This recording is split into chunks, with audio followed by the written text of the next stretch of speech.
in those days, to buy a car, you had to pay for the car in full when you ordered it, and you had to wait, he said, 7 or 8 years for the car to be delivered. Az orosz megszállás és a kommunista diktatúra 40 évvel ezelőtt történt bevezetése óta Viktor Orban, who demanded that the Russians get out of Hungary, the taxi driver said, is now being accused of being pro-Russian.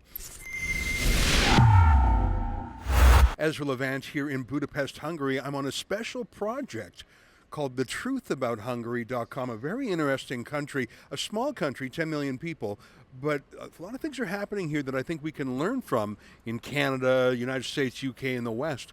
Anyways, I want to tell you a little anecdote. I don't put too much stock in my conversations with taxi drivers because they're anecdotal, but sometimes a taxi driver has a story they want to share. Today, my videographer Lincoln and I were riding in a cab. We were just talking amongst ourselves, and the taxi driver overheard us, and I guess he could understand English. He asked us who we were, and we told him we were journalists. I guess we were talking about politics or whatnot. And he just felt he had to tell us some stories about what Hungary was like before the Berlin Wall fell down. And this was unprompted. We didn't tell him our point of view or anything. We were just talking amongst ourselves about the things we were going to say. The first thing this cabbie told us was that in those days, to buy a car, you had to pay for the car in full when you ordered it, and you had to wait, he said, 7 or 8 years for the car to be delivered. And you would look in the newspaper every day and you would see what number they're serving. Like, sometimes you take a ticket at a deli or something and wait for your number to be called. Except for this ticket took 6, 7, 8 years. And he said when the car finally arrived, maybe it was what you ordered, maybe it wasn't. It was always a crappy Eastern European car like a Lada or a Skoda. And if it came and it wasn't your color or your model, you could either take it or wait another 3 months, he said. It was sort of a pitiful story about scarcity behind the Iron Curtain. He said something that was wry. He said it was the only country in the world where a used car was worth more than a new one, because if it was used, you had it, as opposed to someone buying something new they had to wait 7 years for. It was sort of a sad joke. He also said what it was like where you had to have your papers, not an ID card, but like a little booklet, he said, and anywhere you went, you had to have your papers on you. Secret police or regular police could call you over at any time and demand to look at your papers.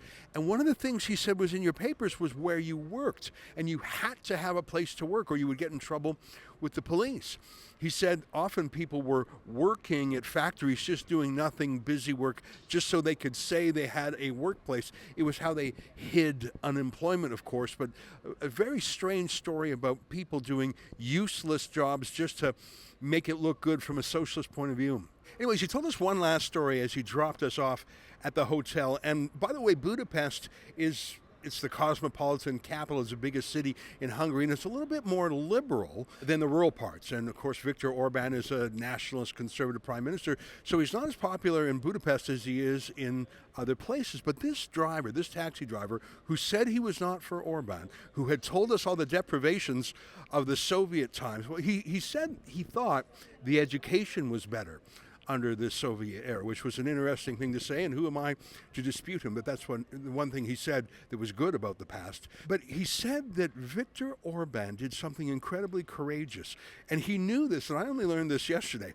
that Orban, when the Soviet Red Army was still here in Hungary, when foreign tanks were occupying this country, before the Berlin Wall came down, before the Soviet Union came crumbling, Viktor Orban, the student activist, gave a public speech demanding that the Red Army pull out. Olyan kormányt választhatunk magunknak, amely azonnali tárgyalásokat kezd az orosz csapatok kivonásának haladéktalan megkezdéséről.